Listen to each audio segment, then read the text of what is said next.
Hello नमस्कार साथियों, welcome to royal study. दोस्तों एसएससी एमटीएस एनालिसिस का नेक्स्ट वीडियो आपके लिए लेकर आ चुके हैं और इस वीडियो में 23 अक्टूबर 2024 का हम थर्ड शिफ्ट का जो एनालिसिस है ये कवर करने वाले हैं। इससे पहले हम फर्स्ट और सेकंड शिफ्ट का एनालिसिस वीडियो आपको दे चुके हैं। अगर अभी तक आपने उनको नहीं देखा है तो यहाँ पर आई बटन पर क्लिक करके आप उनको देख सकते हैं। बाकी और भी यहाँ पर वीडियोज डले सारे प्लेलिस्ट आपको व्यवस्थित रूप से मिल जाएगी। और इन वीडियोस की जो पीडीएफ है अगर आप चाहते हैं कि आपको मिल जाए तो आपको क्या करना है, एप्लीकेशन को डाउनलोड कर लेना है, टेलीग्राम चैनल और ग्रुप को ज्वाइन कर लेना है। दोनों के लिंक आपको इस वीडियो के डिस्क्रिप्शन में मिल जाएगी। तो आइए स्टार्ट करते हैं। देखिए इस वीडियो में हम जीके इसके अलावा इंग्लिश, मैथ्स, रीजनिंग चारों सब्जेक्ट का जो एनालिसिस है ये कवर करने वाले हैं और 100% ऑथेंटिक और एक्यूरेट जो एनालिसिस है ये हम आपको कवर करवाएंगे, क्योंकि हमें पूरे के पूरे एग्जैक्ट क्वेश्चंस मिल गए हैं जो आपके एग्जाम में पूछे गए हैं। तो रिक्वेस्ट है कि पूरा वीडियो लास्ट तक देखिएगा। जो लोग चैनल पर पहली बार विजिट कर रहे हैं उन सभी से रिक्वेस्ट है कि चैनल को सब्सक्राइब करके बेल आइकन को ऑल पर सिलेक्ट कर लीजिएगा, ताकि जो भी नया वीडियो आए सबसे पहले आप सभी के पास में पहुंच पाए। तो आइए स्टार्ट करते हैं जीके जीएस करंट अफेयर का हमारे फर्स्ट क्वेश्चन से। उसके बाद में हम हिंदी, इंग्लिश, मैथ्स और रीजनिंग की ओर फिर हम आगे बढ़ेंगे। तो देखिए हमारा पहला क्वेश्चन है आज का, अखिल भारतीय किसान सभा की जो स्थापना है ये किस वर्ष में हुई है? और आई थिंक आपको है ना समझ चुके होंगे आप क्वेश्चन देखकर ही। ये क्वेश्चन रिपीटेड है आपका। इससे पहले अभी हाल में ये क्वेश्चन एक दिन पहले और पूछा जा चुका है, यानी कि अब तक दो बार तो ये पहले पूछा जा चुका, तीसरी बार ये है जिसमें पूछा गया है किसकी जो स्थापना है किस वर्ष में की गई थी, है ना। तो same to same question repeat हो रहे हैं आपके। 1936 करेक्ट आंसर आएगा। और अब जो पैटर्न है थोड़ा सा आपको देखने को मिल रहा है कि पैटर्न आपको बताइए किस तरफ जा रहा है आपका। वो कोई बताने वाली चीज नहीं, क्योंकि आप खुद तैयारी कर रहे हैं, आपको खुद को उसका आइडिया लग रहा है कि पैटर्न बढ़ रहा है नहीं बढ़ रहा है क्वेश्चन से देखकर। तो अखिल भारतीय किसान सभा की जो स्थापना है ये हुई थी 1936 में। अखिल भारतीय किसान सभा की स्थापना 1936 में कहां पर हुई थी? लखनऊ, उत्तर प्रदेश में।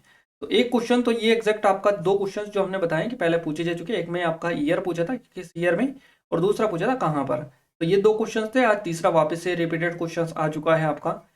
ये जो है एक किसान संगठन था जिसका उद्देश्य जमींदारों और साहूकारों के शोषण के खिलाफ किसानों और कृषकों के अधिकारों के लिए लड़ना था। तो संगठन ने भारतीय स्वतंत्रता आंदोलन में महत्वपूर्ण भूमिका निभाई और भारतीय कम्युनिस्ट जो पार्टी थी इससे ये जुड़ा था। अगले क्वेश्चन की ओर आगे बढ़े उससे पहले थोड़ी सी अपडेट दे दें हम। हमारी एमटीएस की स्पेशल टेस्ट सीरीज है जिस पर काफी जो स्पेशल ऑफर चल रहा है, और ऑफर के तहत ये आपको सिर्फ 49 रुपये मिल रही है, 49 रुपीज में। और अगर अभी तक आपने इसमें इनरोल नहीं किया तो कर लीजिएगा। लेटेस्ट टेस्ट सीरीज है पूरी की पूरी, और डेमो भी एप्लीकेशन पर डला हुआ है पूरा का पूरा। तो फ्री ऑफ कॉस्ट है, कोई चार्ज नहीं है इसका। तो आप जाकर एक बार जरूर से चेकआउट करिएगा, क्योंकि यहाँ पर आपको सारी चीज़ें व्यवस्थित रूप से मिल जाएंगी। यहाँ पर 49 रुपये में 500 से ज़्यादा आपको टेस्ट मिल जाएंगे, यानी कि 1 रुपये की प्राइस में आपको 10 से भी ज़्यादा टेस्ट देखने को मिल रहे हैं। तो आप इमेजिन कर सकते हैं कितना सस्ती टेस्ट सीरीज है, कितना अच्छा स्पेशल ऑफर है, अब तक का सबसे बेस्ट है। और ये नंबर है, कोई डाउट है कुछ क्वेरीज है तो कॉन्टैक्ट भी कर सकते हैं। स्पेशल ऑफर में आप इनरोल कर ही लीजिएगा, क्योंकि आपके लिए बेस्ट ये रहेगी। इतना सारा कंटेंट आपको यहाँ पर मिल जाएगा। तो डिस्क्रिप्शन में लिंक है, जाकर चेकआउट आप एक बार जरूर से कर लीजिएगा। अगला क्वेश्चन है हमारा, अकबर के नवरत्नों में से एक कौन था? वो वाज वन ऑफ अकबर्स नवरत्न। तो अकबर के नवरत्नों में से एक थे तानसेन। तानसेन करेक्ट आंसर रहेगा। अकबर के दरबार में 9 रत्न या फिर नवरत्न थे, जिनमें बीरबल थे, इसके अलावा तानसेन, अबुल फजल फेजी, इसके अलावा टोडरमल, राजा मान सिंह और अब्दुल रहीम खान ए खाना, फकीर आजियाओ दीन और मुल्ला दो पियाजा। ये थे नवरत्न, है ना। तो नवरत्न इनको कहा जाता था। अकबर के दरबार में थे नवरत्न। ये विभिन्न क्षेत्रों में निपुण थे और स्वयं सम्राट उनका बहुत सम्मान करते थे, तो याद रखना है आपको। आइए नेक्स्ट बात करते हैं अगले क्वेश्चन की। अगला क्वेश्चन है, महिला T20 विश्व कप पहली बार भारत में कब आयोजित हुआ था? है ना। तो ये क्वेश्चन एग्जैक्ट फॉर्मेट में ये था कि भारत ने पहली बार आईसीसी T20 विश्व कप जो क्रिकेट है इसकी मेजबानी किस वर्ष में की है? तो 2016 में की है। आपका करेक्ट आंसर 2016 हो जाएगा। यहाँ पर क्वेश्चन एक ही है, पूछने का तरीका थोड़ा सा अलग है, जिसमें आप कई सारे लोग कंफ्यूज भी हो जाएंगे कि हो सकता है इसका आंसर दूसरा होगा। बट एक ही क्वेश्चन है, आपको थोड़ा सा आपको समझने के लिए हमने बताया है। दो ने अलग अलग बताया था हमने, इसलिए हमने ये डाला है जानबूझकर। तो आईसीसी T20, देखिए आईसीसी विश्व कप 2020 का जो छठा पुनरावृत्ति जो है ये 2016 में हुआ था, और ये भारत में 8 मार्च से 3 अप्रैल 2016 तक संपन्न हुआ। ये पहली बार था जब भारत ने मेजबान राष्ट्र के रूप में सेवा की थी। 7 शहरों बेंगलुरु, इसके अलावा धर्मशाला, कोलकाता, मोहाली, मुंबई, नागपुर और नई दिल्ली ने टूर्नामेंट में खेलों की मेजबानी की थी।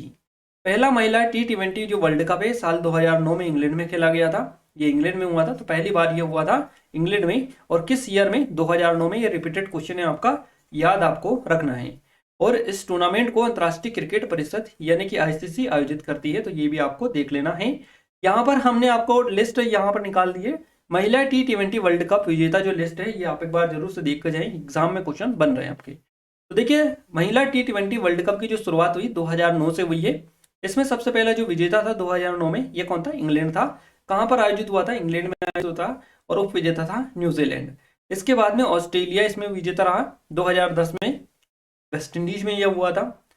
उसके अलावा 2012 में हुआ था फिर बाद में। तो आपका यहाँ पर क्रम भी आपको याद रखना है इनके, क्योंकि क्रम से रिलेटेड भी क्वेश्चन आपके एग्जाम में एज ए पूछे जा सकते हैं। कोई बड़ी बात यहाँ पर नहीं है ना?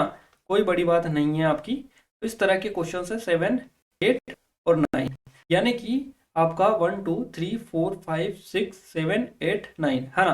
तो 2024 में ये नवा था महिला T20 वर्ल्ड कप जो है, ये नवा था अब तक का, जब से स्टार्ट हुआ जब तक का 2024 में। कहाँ पर हुआ? बांग्लादेश में। और कौन इसमें विजेता रहा है? तो न्यूजीलैंड इसमें विजेता रहा है। 2023 का दक्षिण अफ्रीका में हुआ था और ये ऑस्ट्रेलिया इसमें विजेता रहा था। तो ये सारी चीज़ें आपको याद भी रखनी है महिला T20 वर्ल्ड कप के लिए स्पेशली। पहले तो क्वेश्चंस आपके बन रहे थे WPL से पहले क्वेश्चंस बने। अब उन्होंने उठाया है महिला T20 वर्ल्ड कप। इससे हर दिन आपके क्वेश्चंस पूछे जा रहे हैं, है ना? लगातार 2-3 दिन से क्वेश्चंस लगातार बन रहे हैं हर शिफ्ट में। तो आप अच्छे से इसको करके जाइएगा, क्योंकि आपके लिए स्पेशली हमने लिस्ट डाली ताकि आप अच्छे से देख लें। अगला क्वेश्चन है, रानीखेत किस घाट से संबंधित है? तो कुमाऊं जो घाटी है इससे संबंधित है रानीखेत। उत्तराखंड के अल्मोड़ा जिले में स्थित एक खूबसूरत हिल स्टेशन है रानीखेत। समुद्र तल से 1829 मीटर की ऊंचाई पर यह स्थित है ना? याद रखना है, हिल स्टेशन है ये। रानीखेत में वह सब कुछ है जो एक तनावग्रस्त शहरी निवासी को चाहिए। तो रानीखेत कुमाऊं हिमालय में 2 घाटियों के बीच एक छोटा आकर्षक छावनी शहर है। तो आपको याद रखना है, या फिर हिल स्टेशन ऐसा आप बोल सकते हैं। अगला क्वेश्चन है, साइमन कमीशन के विरोध में किस स्वतंत्रता सेनानी की मृत्यु हुई थी? तो लाला लाजपत राय करेक्ट आंसर आपका हो जाएगा। 17 नवंबर 1928 को पुलिस द्वारा किए गए लाठीचार्ज के दौरान गंभीर रूप से घायल होने के पश्चात लाला लाजपत राय जो थे इनकी मृत्यु हो गई थी। और 30 अक्टूबर 1928 को जब साइमन कमीशन ने लाहौर का दौरा किया, तो लाला लाजपत राय ने मौन अहिंसक मार्च के साथ आयोग के खिलाफ विरोध प्रदर्शन का नेतृत्व किया। लेकिन पुलिस ने उनका जो जवाब है उसका जवाब हिंसक रूप से दिया। इसमें एक भी भारतीय को इसके सदस्य के रूप में शामिल नहीं होने की वजह से उन्होंने जो है आयोग का विरोध किया था। तो ये आपको थोड़ा सा ध्यान रखना है। 17 नवंबर की बात है 1928 को पुलिस द्वारा जो लाठीचार्ज किया गया था, इसके द्वारा गंभीर रूप से घायल होने के पश्चात लाला लाजपत राय जो थी इनकी मृत्यु हो गई थी। तो आपको ये याद रखना है।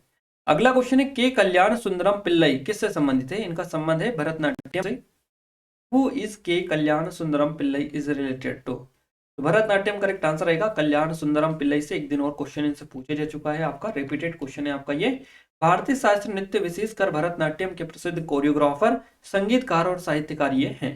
उन्होंने भरतनाट्यम को एक नई पहचान दिलाने में महत्वपूर्ण योगदान दिया और इस कला रूप को समृद्ध बनाने के लिए अनगिनत प्रस्तुतियां इन्होंने बनाई है।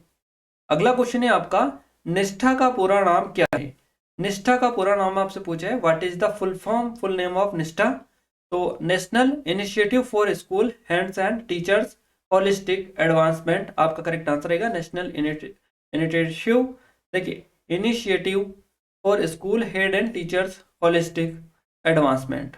तो आपको याद रखना है ये इसका फुल फॉर्म निष्ठा का फुल फॉर्म आपको बता ही दिया है। ये एक राष्ट्रीय मिशन है जिसे केंद्रीय मानव संसाधन विकास मंत्रालय ने शुरू किया था। इसका मकसद क्या है? तो स्कूल प्रमुखों और शिक्षकों की समग्र उन्नति करना और प्राथमिक स्तर पर शिक्षा को मजबूत बनाना। इस मिशन के तहत शिक्षकों को अपडेट किया जाता है ताकि वे बच्चों में किसी चीज को गहराई से सोचने की क्षमता विकसित कर सके।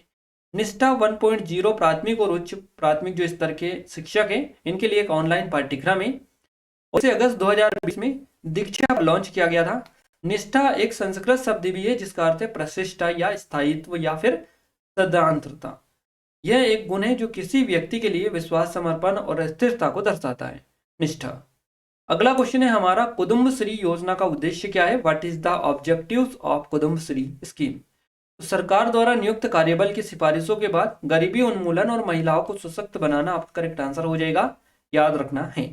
कुटुंबश्री की स्थापना जो है 1997 में हुई थी केरल में। इसका उद्देश्य सरकार द्वारा नियुक्त कार्यबल की सिफारिशों के बाद गरीबी उन्मूलन और महिलाओं को सशक्त बनाना था। मिशन को भारत सरकार और नाबार्ड यानी कि राष्ट्रीय कृषि और ग्रामीण विकास बैंक के नाबार्ड इसके सहयोग से शुरू किया गया था। अगला क्वेश्चन है, भारत के संविधान का कौन सा अनुच्छेद समानता के अधिकार से संबंधित है? क्वेश्चन रिपीटेड है आपका। Which article of the constitution of India deal with right to equality? तो राइट टू इक्वेलिटी से रिलेटेड जो आर्टिकल है ये है आपका आर्टिकल 14 से 18 तक का, 14 से 18। भारत के संविधान का जो अनुच्छेद 14 से अनुच्छेद 18 है, ये भारत में के प्रत्येक नागरिक को समानता के अधिकार का आश्वासन देता है और ये समानता के सामान्य सिद्धांतों से संबंधित है। तो संविधान के अनुच्छेद 14 में कहा गया कि राज्य किसी भी व्यक्ति को विधि के समक्ष समता या भारत के क्षेत्र में विधियों के समान संरक्षण से वंचित नहीं करेगा। अगला क्वेश्चन आपसे, देखिए ये लगातार रिपीटेड क्वेश्चंस आपके बन रहे हैं। बैडमिंटन का आपसे 3 से 4 बार क्वेश्चन आपका बन चुका है। अब पहले में ऊंचाई पूछी थी, फिर आपसे केंद्र की लंबाई है ना पूछी थी, और अब आपसे क्या पूछा है कि ऊंचाई पूछी है किनारों पर नेट की, है ना, बैडमिंटन में। तो इससे पहले वाली जो शिफ्ट थी, सेकंड शिफ्ट, उसमें भी आपसे ऊंचाई पूछी थी। अब वहां पर एग्जैक्ट नहीं था कि ऊंचाई किसकी पूछी थी, केंद्र की पूछी थी या किनारों की पूछी थी, तो हमने दोनों बता दिया था। जिन लोगों ने देखा था 100% सही करके आए होंगे। तो बैडमिंटन पर में किनारों पर नेट की जो ऊंचाई है ये कितनी होती है? ये होती है 1.55 मीटर, 5 फीट 1 इंच ये होती है किनारों पर। और जो केंद्र है या मध्य में ये कितनी होती है? 5 फीट होती है बराबर। तो बैडमिंटन के में मध्य की जो ऊंचाई, मध्य नेट की जो ऊंचाई है 5 फीट है मध्य नेट की, और किनारों पर अगर आपसे पूछे जाए तो ये होती है 5 फीट 1 इंच। जाल किनारों पर 1.55 मीटर, 5 फीट 1 इंच, और केंद्र में 1.524 मीटर यानी कि 5 फीट ऊंचा होता है। और बैडमिंटन एक रैकेट खेल है जो दो विरोधी खिलाड़ियों, एकल या दो विरोधी जोड़े युगल द्वारा खेला जाता है, जो एक आयताकार जो अदालत के विपरीत हिस्सों पर स्थितियां लेते हैं जो एक जाल में से विभाजित होती हैं। तो बैडमिंटन की जो उत्पत्ति हुई है ये एशिया और यूरोप की प्राचीन सभ्यताओं के बैटल डोर जो यानी कि बल्ले और या चप्पू और शटल कॉक नामक खेल से हुई है। इंटरनेशनल बैडमिंटन फेडरेशन की बात करें, आईबीएफ की, जिसे अब बैडमिंटन वर्ल्ड फेडरेशन के नाम से जाना जाता है, इसकी स्थापना हुई थी 1934 को। 1934 में इसकी स्थापना हुई थी, 1934 को, याद रखना है। अगला क्वेश्चन है, 2023 के अनुसार 15 वर्ष और उससे अधिक आयु वर्ग में सर्वाधिक जो बेरोजगारी वाला राज्य है ये कौन सा है? Which is the state with the highest employment in the age group of 15 years and above us of 2023? तो केरला आपका करेक्ट आंसर हो जाएगा। केरला, यहाँ पर सबसे ज्यादा बेरोजगारी है, सर्वाधिक 15 वर्ष से अधिक आयु वर्ग के लोगों की। क्लियर है? तो पीरियोडिक लेबर फोर्स सर्वे के आधार पर 2023-24 में 15 से 29 वर्ष आयु वर्ग में केरल में सबसे अधिक युवा जो है बेरोजगारी दर यहाँ की थी। जबकि अगर अपन बात करें मध्य प्रदेश में तो सबसे कम बेरोजगारी दर्ज जो है दर्ज की गई है। इसके बाद में गुजरात का नंबर आता है। अब यहाँ पर जो आपको ये क्वेश्चंस हम आपको बता रहे हैं, इसमें तो आपको एग्जैक्ट याद रखना है, जो ये बता दे वही आपको अच्छे से रट लेना है। बट जो रियलिटी है बिल्कुल इससे परे हैं या इसके विपरीत है।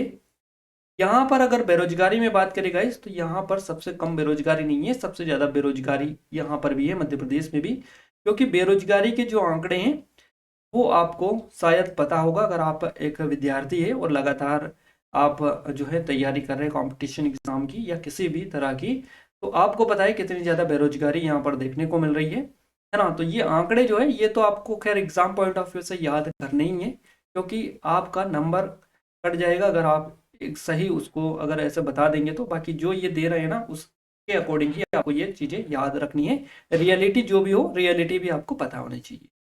तो मध्य प्रदेश में सबसे कम बेरोजगारी दर जो है दर्ज की गई। उसके बाद में गुजरात के स्थान आता है। केंद्र शासित प्रदेश लक्षद्वीप में 15 से 29 साल के आयु वर्ग में सबसे ज्यादा 36.2% बेरोजगारी दर्ज की गई है। अगला क्वेश्चन है, बहमनी साम्राज्य का संस्थापक कौन था? वो was the founder of Bahmani kingdom. तो अलाउद्दीन बहमन शाह करेक्ट आंसर रहेगा। बहमनी साम्राज्य की स्थापना अलाउद्दीन बहमन शाह ने 1347 ईस्वी में की थी, और हसन गंगू के नाम से भी इसको जाना जाता है। अगर ऑप्शन में आपको हसन गंगू भी मिला हो तो भी आपका करेक्ट आंसर जाएगा। और उनका उत्तराधिकार उनके पुत्र मोहम्मद शाह प्रथम ने लिया। हसन गंगू बहमनी ने जो है 1347 ईस्वी में बहमनी साम्राज्य की स्थापना की, और उन्होंने मोहम्मद बिन तुगलक के अधीन देवगिरी में एक तुर्की अधिकारी के रूप में भी काम किया था। अगला क्वेश्चन है, खजुराहो के मंदिर और अयोध्या का राम मंदिर जो है किस शैली में बना हुआ है? In which style are the temple of Khajuraho and the Ram temple of Ayodhya located?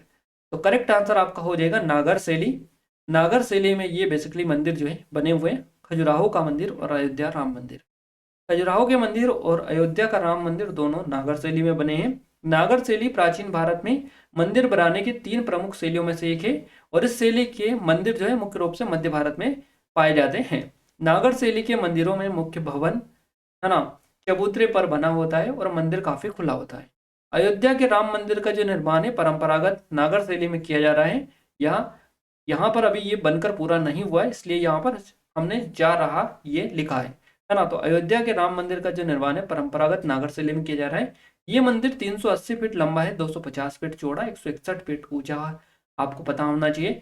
Ayodhya के राम मंदिर परिसर के चारों ओर 732 मीटर लंबी दीवारें भी बनी हुई हैं। अगला क्वेश्चन है हमारा, बहुआयामी गरीबी सूचकांक कौन जारी करता है? तो यहाँ पर बहुआयामी गरीबी सूचकांक से लगातार क्वेश्चंस बन रहे हैं, डेली बेसिस पर यहाँ से क्वेश्चंस बन रहे हैं आपके मल्टी डायमेंशनल पॉवर्टी इंडेक्स से। हर दिन हम आपको ये पढ़ा भी रहे हैं, तो कोई नई बात नहीं है, हम काफी बार आपको बता चुके हैं कि कौन इसको रिलीज करता है। देखिए, नीति आयोग ने संयुक्त राष्ट्र विकास कार्यक्रम यूएनडीपी और ऑक्सफोर्ड गरीबी और मानव विकास पहल OPHI के सहयोग से राष्ट्रीय बहुआयामी गरीबी सूचकांक MPI विकसित किया है। तो ये इसके द्वारा ही बेसिकली नीति आयोग के द्वारा ये जारी किया गया है ना। इसके अलावा संयुक्त राष्ट्र विकास कार्यक्रम भी इसको जारी करता है बहुआयामी गरीबी सूचकांक को। तो अब डिपेंड करता है कि ऑप्शन आपको क्या मिले थे और क्या नहीं मिले थे, उसके ऊपर आपका ये निर्भर करता है कि इसका राइट आंसर किसके साथ में जाएगा। देखिए, नीति आयोग ने संयुक्त राष्ट्र विकास कार्यक्रम UNDP ऑक्सफोर्ड गरीबी और मानव विकास पहल के सहयोग से राष्ट्रीय बहुआयामी गरीबी सूचकांक MPI विकसित किया है, जो गरीबी पर बहुआयामी परिप्रेक्ष्य प्रदान करता है। यह आय गरीबी माप का पूरक है, क्योंकि यह सीधे अभाव को मापता है और उसकी तुलना करता है। यह सूचकांक स्वास्थ्य, शिक्षा और जीवन स्तर जैसे 3 प्रमुख आयामों पर निर्भर करता है। यह आधारित है। इसमें भोजन सेवन, स्कूल में उपस्थिति, पीने का पानी, स्वच्छता, आवास और बैंक खातों जैसे 12 चरों को शामिल किया जाता है। अगला क्वेश्चन ब्रायोफाइटा से आपका बना है, ब्रायोफाइटा है ना। तो ब्रायोफाटा या ब्रायोफाइटा, माफ कीजिएगा स्पेलिंग में थोड़ी सी मिस्टेक है, बट आप थोड़ा सा हमने बता ही दिया है, इसको करेक्ट कर लीजिएगा। तो ब्रायोफाइट्स की बात करें, छोटे और गैर संवहनी पौधे हैं, जैसे कि काई, लेवरवर्ट्स और हार्नवर्ट्स होते हैं। वे प्रकृति में उभयचर, और उन्हें प्लांट किंगडम के उभयचर भी कहा जाता है, क्योंकि ये पौधे मिट्टी में रह सकते हैं लेकिन यौन प्रजनन के लिए पानी पर निर्भर करते हैं। प्लांट जगत है ना, जगत प्लांट को 5 समूह या शैवाल ब्रायोफाइटा, टेरिडोफाइट्स, जिम्नोस्पर्म और एंजियोस्पर्म में विभाजित किया गया है। याद रखना है, प्लांट जगत को 5 भागों में बांटा गया है, शैवाल, bryophyta, pteridophyta, gymnosperm, angiosperm. Bryophytes में संवहनी जो ऊतक है इनकी कमी होती है। अगला क्वेश्चन है, मुख्य न्यायाधीश की अनुपस्थिति में मुख्य न्यायाधीश का जो कार्यभार है ये कौन संभालता है? तो वो will the take over as a chief justice in the absence of the chief justice. तो भारत के कार्यवाहक मुख्य न्यायाधीश, एक क्वेश्चन इस तरह से था आपका, पहले इसको हम निपटाते हैं कि मुख्य न्यायाधीश की अनुपस्थिति में मुख्य न्यायाधीश का जो कार्यभार है कौन संभालेगा? तो वरिष्ठतम जो न्यायाधीश होगा, सीनियर जज, वो बेसिकली संभालेगा। और किसी ने कुछ इस तरीके से हमें क्वेश्चन बताया कि भारत के कार्यवाहक मुख्य न्यायाधीश की नियुक्ति कौन करता है? तो दोनों हमने कवर कर दिए हैं। राष्ट्रपति करेक्ट आंसर आपका रहेगा, प्रेसिडेंट हो जाएगा आपका, जो कि मुख्य न्यायाधीश की नियुक्ति करते हैं। तो कार्यवाहक मुख्य न्यायाधीश की नियुक्ति संविधान का जो आर्टिकल है 126 इसके तहत राष्ट्रपति के द्वारा की जाती है। मुख्य न्यायाधीश की अनुपस्थिति में सुप्रीम कोर्ट के वरिष्ठ जो न्यायाधीश है ये कार्यभार संभालते हैं, और उन्हें अध्यक्ष न्यायाधीश के रूप में नियुक्त किया जाता है। वे अदालत के मामलों को संभालते हैं। जब मुख्य न्यायाधीश उपलब्ध नहीं होता है तब वे संभालते हैं, आपको याद रखना है। अगला क्वेश्चन है मैतेई भाषा के शास्त्रीय नृत्य से संबंधित है, तो इसका संबंध मणिपुरी से है। मणिपुरी नृत्य जो है भारत का एक प्रमुख शास्त्रीय नृत्य है। मणिपुरी भाषा का नाम जो है इसके मूल स्थान मणिपुर के नाम पर रखा गया है। और ये जो नृत्य हिंदू वैष्णव विश्व पर आधारित है। इसका समापन राधा और कृष्ण की प्रेम कहानी के साथ में होता है। नृत्य रूप जो है धीमी गति से चलने वाला और सुशोभित है, जिसमें बाहें एक प्रतीकात्मक भव्यता में उंगलियों तक बहती है। अगला क्वेश्चन है मिजोरम में कूट प्रकार का जो त्योहार है कितनों दिनों तक मनाया जाता है। 3 तरह के कूट त्योहार है यहाँ पर। और how many days is the Kut type festival celebrated in Mizoram. तो 2 है, एक तो आपका जैसे कि पावल अलग अलग है, 3 है यहाँ पर कूट प्रकार के जो त्योहार है। एक तो आपका पावल कूट है, दूसरा है आपका मेम कूट, तीसरा है आपका चापचर कूट। तो इनमें से किसका पूछा है? अगर आपसे पावल कूट का पूछा है तो 3 दिन आपका करेक्ट आंसर रहेगा। मीम कूट का पूछा है तो 4 से 5 दिन हो जाएगा। और चापचर कूट का पूछा है तो ये बेसिकली ये त्योहार मार्च के महीने में मनाया जाता है। यहाँ पर एग्जैक्ट नहीं है कि कितने दिन तक चलता है। तो इस तरह से ऑप्शंस आपका डिपेंड करता है कि कौन सा कूट आपसे पूछा था। पावल कूट ये जो त्योहार है 3 दिनों तक मनाया जाता है, दिसंबर के महीने में मनाया जाता है। और ये त्योहार पुआल की कटाई के बाद में मनाया जाता है। इसे स्ट्रॉ फेस्टिवल भी कहा जाता है। और इस त्योहार में बेले, गायन और नृत्य होते हैं। बात करें मीम कूट की, ये त्योहार 4 से 5 दिनों तक मनाया जाता है, अगस्त से सितंबर के महीने में। यह मक्का उत्सव है। इस त्योहार में नृत्य और गायन होता है। चापचर कूट आता है फिर, ये त्योहार मार्च के महीने में मनाया जाता है। वसंत त्योहार है ये। त्योहार में पारंपरिक पोशाक पहनी जाती है और चेराव और चाय नृत्य इसमें किया जाता है। अगला क्वेश्चन है सिंधु घाटी कथन आधारित क्वेश्चन था आपका स्टेटमेंट टाइप। इंडस वैली से क्वेश्चन था आपका स्टेटमेंट बेस्ड। तो सिंधु घाटी सभ्यता को हड़प्पा सभ्यता के नाम से भी जाना जाता है। यह सभ्यता सिंधु और घग्गर जो हकरा नदी है इसकी घाटियों में फैली हुई थी। ये दुनिया की 4 सबसे पुरानी सभ्यताओं में से एक है। सिंधु घाटी सभ्यता की जो खोज है राय बहादुर दयाराम साहनी ने की थी। सिंधु घाटी सभ्यता के अवशेष पाकिस्तान और भारत के कई राज्यों में पाए गए हैं। सिंधु घाटी सभ्यता के लोगों ने पक्के मकानों में रहना शुरू कर दिया था। आपको ये याद होना चाहिए। अगला क्वेश्चन है विलुप्त जानवरों के अध्ययन को क्या कहा जाता है? The study of extinct animals is called. तो जीवाश्मिकी आपका करेक्ट आंसर रहेगा। विलुप्त जानवरों के अध्ययन को जीवाश्मिकी कहा जाता है। जीवाश्मिकी की बात करें, यहाँ जीवन रूपों के भूगर्भीय अतीत के जीवन का वैज्ञानिक अध्ययन है, जिसमें पौधों और जानवरों के जीवाश्म का विश्लेषण भी शामिल है, जिसमें सूक्ष्म आकार और चट्टानों जो है इनमें संरक्षित है। अगला क्वेश्चन डिसोल्व्ड ऑक्सीजन की कमी को क्या कहा जाता है? तो हाइपोक्सीमिया कहा जाता है। हाइपोक्सीमिया, रक्त में ऑक्सीजन की कमी को हाइपोक्सीमिया कहते हैं। जब रक्त में ऑक्सीजन का स्तर सामान्य से कम होता है तो उसे हाइपोक्सीमिया कहते हैं। कम रक्त ऑक्सीजन वाले व्यक्ति को हाइपोक्सीमिया का माना जाता है। अगला क्वेश्चन है आकांक्षी ब्लॉक कार्यक्रम ABP यानी कि एस्पिरेशनल ब्लॉक प्रोग्राम। यह है आपका आकांक्षी ब्लॉक कार्यक्रम ABP। इसके तहत कुल कितने ब्लॉक शामिल किए गए? तो 500 ब्लॉक इसके अंतर्गत शामिल किए गए हैं, याद होना चाहिए आपको। भारत सरकार ने 27 राज्य और 4 केंद्र शासित प्रदेश में के 500 जो ब्लॉक है इनको जीवन की समग्र गुणवत्ता में सुधार के लिए 7 जनवरी 2023 को आकांक्षी ब्लॉक कार्यक्रम ABP शुरू किया। इसमें से आधे से अधिक ब्लॉक जो है 6 राज्यों में है। और उत्तर प्रदेश 68 ब्लॉक, बिहार 61, मध्य प्रदेश 42, झारखंड 34, ओडिशा 29, पश्चिम बंगाल 29। तो ये बेसिकली इसमें ऐड किए गए स्टेट से। तो स्टेट वाइज भी आप देख लीजिएगा, आपको यहाँ से क्लियर हो जाएगा। अगला है भारत में सर्वाधिक किस प्रकार की चाय का निर्यात किया जाता है? भारत में सर्वाधिक जो है ये काली चाय का निर्यात किया जाता है, ब्लैक टी का। तो वर्ष 2021 में भारत में चाय निर्यात का जो कुल मूल्य लगभग है ये 687.9 मिलियन अमेरिकी डॉलर था। भारतीय असम, दार्जिलिंग और नीलगिरी चाय को दुनिया में सबसे बेहतरीन चाय में से एक माना जाता है। तो भारत से निर्यात की जाने वाली अधिकांश काली चाय है ना, चाय काली चाय है जो कुल निर्यात का लगभग 96% हिस्सा बनाती है।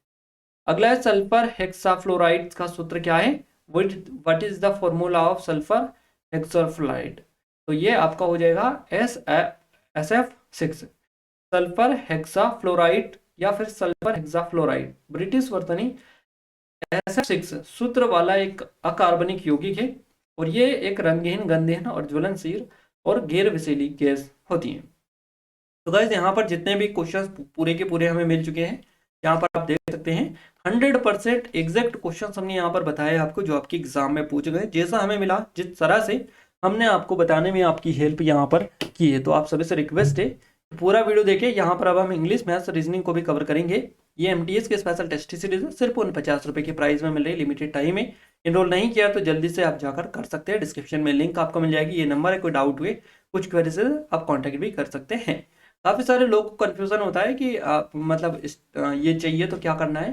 तो आपको कुछ नहीं करना है, डिस्क्रिप्शन में लिंक दे रखी है, उस पर क्लिक करिए। क्लिक करने के बाद में एप्लीकेशन का आपको डाउनलोड करना है, इंस्टॉल करना है, मोबाइल नंबर से वेरीफाई करना है और पेड कोर्स में जाना है, वहाँ पर ये आपको मिल जाएगी। इसका के ऊपर क्लिक करना है, डेमो चेकआउट कर लेना है, उसके बाद में आपको पेमेंट करना है। बाय नाउ पर क्लिक करने के बाद में आप यहाँ पर सीधे पेमेंट करेंगे तो आपको ये बेसिकली मिल जाएगी। ये प्रोसेस है सिंपल, और फॉलो कर लीजिएगा।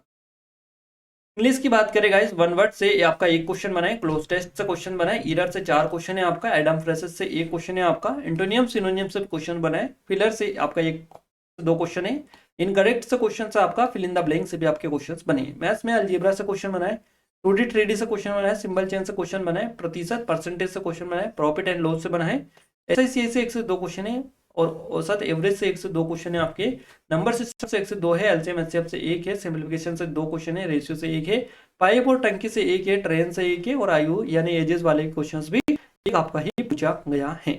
रीजनिंग में पेपर फोल्डिंग से आपका 1 क्वेश्चन है, सीरीज से 2 है, वेन डायग्राम से 2 है, एनालॉजी से 1 है, 5 है, यानी कि डाइस से 2 क्वेश्चन है, सिलोज में से 2 क्वेश्चन है आपके, कोडिंग डिकोडिंग से 2 से 3 क्वेश्चन है, मिरर इमेज से 2 क्वेश्चन है आपका, काउंटिंग फिगर से 1 है, मिसिंग नंबर से 1 है, फिगर सीरीज से 2 से 3 क्वेश्चन आपसे बेसिकली पूछे गए हैं। तो यहाँ पर हमने आपको पूरा कवर करवा दिया जीके, इंग्लिश, मैथ्स, रीजनिंग का, कि किस तरीके के क्वेश्चंस जो है आपके एग्जाम में पूछे। 100% बताने में आपको बिल्कुल एक्यूरेट बताए, जो हमें जैसा डेटा मिला सेम टू सेम हमने आपको पूरा का पूरा बता दिया है। क्लियर है?